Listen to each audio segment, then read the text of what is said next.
आज धाराशिव मध्ये जिल्हा काँग्रेस कमिटीच्या वतीनं या ठिकाणी खासदार राहुल गांधी यांना जीवे मारण्याची धमकी या ठिकाणी अनिल बोंडे तसंच बेताल वक्तव्य संजय गायकवाड आणि पंजाबचा तन्वर सिंग यांनी राहुल गांधींची हालत त्यांच्या आजीसारखी करू म्हणजे इंदिरा गांधी सारखी करू अशी धमकी या ठिकाणी दिलेली आहे।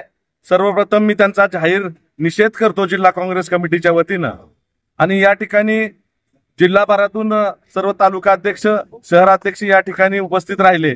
तसेच आम्हाला या ठिकाणी शरद पवार गट राष्ट्रवादी काँग्रेसचाही या ठिकाणी पाठिंबा मिळालेला आहे।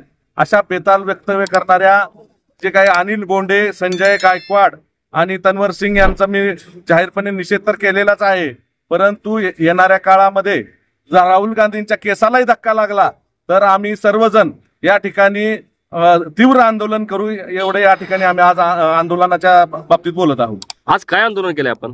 आज आम्हाला या ठिकाणी त्यांचा जाहीर निषेध करण्यासाठी हे आम्ही आंदोलन केलेलं आहे। आज धाराशिव मध्ये कायमच भाजपचे लोक, कारण ते सगळ्या स्तरावर फेल झालेले आहेत।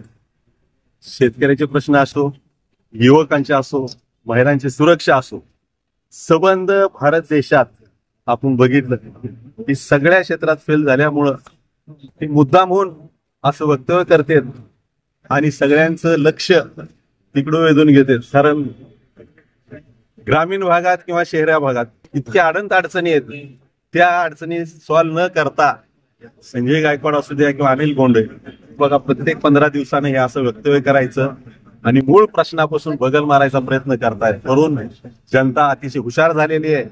आपण लोकसभेला बघितलं, तसंच विधानसभेला बघा, संपूर्ण देशात इंडिया आघाडी असो किंवा महाविकास आघाडी सर्व स्तरावर सगळीकडनं सपोर्ट मिळत आहे। त्याच्यामुळेच हे जाणून बुजून हे प्रत्येक 15 दिवसाला प्रत्येक नेत्याचे राहुल गांधी असू द्या किंवा कुणावर कायमचे आणि राहुल गांधीच्या भारत जोडो यात्रेला अभूतपूर्व यश मिळालेलं आहे। लोकसभेचं आपण बघतोय येणाऱ्या काळात आता महिन्या 2 महिन्यात इलेक्शन लागलेत, म्हणून हे लक्ष विचलित करण्याचा प्रयत्न, पण जनता हुशार झालेली आहे। जनता ह्यांचा हा डाव हाणून पाडणार आणि येणाऱ्या प्रत्येक क्षेत्रात ही इंडिया आघाडी महाविकास आघाडीच इथं सत्तेत येणार। हे वक्तव्य जे आहे ना, वक्तव्य देशामध्ये जे राहुल गांधीला समर्थन मिळायला लागलं, यश मिळालेलं आहे आणि आज देशभर समर्थन त्यांच्या बाजूने चाललेलं आहे। त्याच्यामुळे हे त्यांच्याच सांगण्यावर भाजपच्या त्यांच्याच पाठिंब्यावर हे बेताल वक्तव्य केलं जात आहे।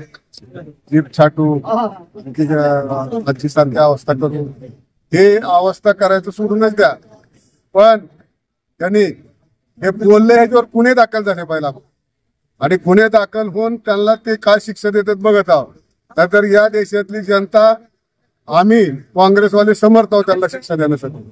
एवढंच या प्रसंगी आंदोलन सांगतो। विरोधी पक्षनेते खासदार राहुल गांधी यांच्या जीविताला धोका निर्माण करणार कारवाई करण्यामध्ये हो सर मोबाईल भाजपा नेता तरविंदर सिंग मारवा यांनी राहुल गांधींची अवस्था त्यांच्या आजी इंदिरा गांधी सारखी करू, तसेच या ठिकाणी शिंदे शिवसेनेच्या गावगुंड आमदार संजय गायकवाड यांनी राहुलजींची जीप छाटणाऱ्याला 11 लाख रुपयाचं बक्षीस, तर भाजपचा राज्यसभा खासदार अनिल बोंडे यांनी राहुल गांधीच्या जिभेला चटके दिले पाहिजेत असे अवैधानिक आणि बेताल वक्तव्य या ठिकाणी राहुल गांधींच्या बाबतीत केलेले आहे। येणाऱ्या काळात जर या लोकांना जर यांच्या गुन्हे नाही दाखल झाले तर आम्ही रस्त्यावर उतरून आंदोलन करू, हे निवेदन आम्ही तुम्हाला देतो।